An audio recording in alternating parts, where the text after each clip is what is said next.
Hi everybody, I've had a few questions on how I mirror stamp my images, so I thought I would make a quick video just to show you how it works because it's a lot easier than trying to explain it. You most recently saw it on this little penguin card, so I mirror stamp, this is the original and this is the mirror stamped image. And then the one I want to share with you today is this cow card, which I was practicing mirror stamping just to see which stamps it works best with, and so I had a reverse cow, so I thought I made some kissing cows. So I think what I'll stamp today is the seal, and the way I do this is find a stamp that's bigger than the image, and this camera works pretty well if you have the stamp set from Lawn-Fawn. The Polaroid does not, just by the way, because it has too much open space. So what you're going to do is you're going to stamp on the back of the image, and because it has this open space in the middle, it sort of sinks and your image won't be clear. So this seal, obviously, he's smaller than this camera, so we're just going to use this camera.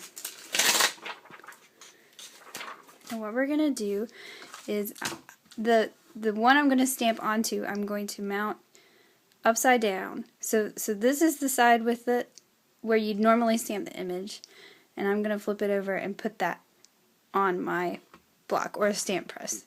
So I like to put the one I'm transferring to on the stamp press.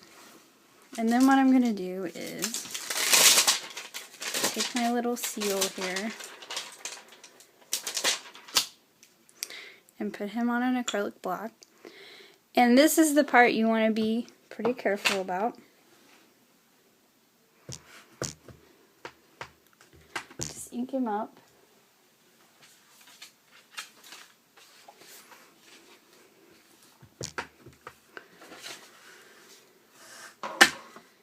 And here's the part you want to be, you might have to practice. As best as you can, go straight down on here and try not to shift at all, because you're going right onto a slick surface, so it's quite possible it'll move. So just stamp it down on there, and now that image is transferred to the back of this stamp. And I'm going to flip it over. And then transfer that to my piece of paper. Just like that. And as you can see, it's not really perfect. It's certainly not as perfect as it would be just straight up stamping the stamp. And you can see how crisp and clear the lines are when you stamp the seal. And then this one, I don't know if you can see, but it's sort of blurry, and obviously his head got a little messed up. And I happen to be using black Memento ink, and I have a black Memento marker. And so what I like to do is just go back and trace it. And luckily Lawn-Fawn stamps are pretty easy to trace the images. So I just go back over it.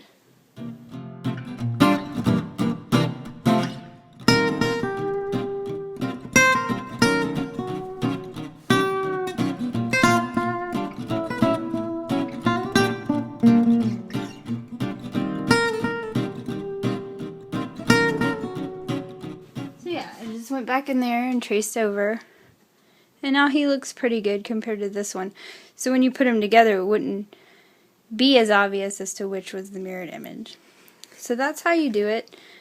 Just look for a stamp that is bigger than the one you want to stamp and doesn't have a big open space like this Polaroid. Actually, I can show you what the Polaroid does, or what it doesn't do, rather. So it's mounted upside down, and I'm going to stamp my seal on it. But because it sinks in the middle, this is not going to work so well. See, it didn't even transfer at all, actually.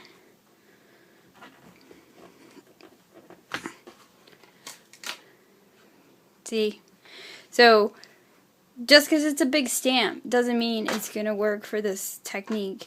You need to have one that has enough lines to it to where it's going to support and not, you know, not sink in these open spaces. This one works pretty good. The other lawn fawn that might work good is the Big Flower and Judy's Blooms. That one would. So just look through your stamps and see what you got and practice. And hopefully this answers all your mirror stamping questions. Bye!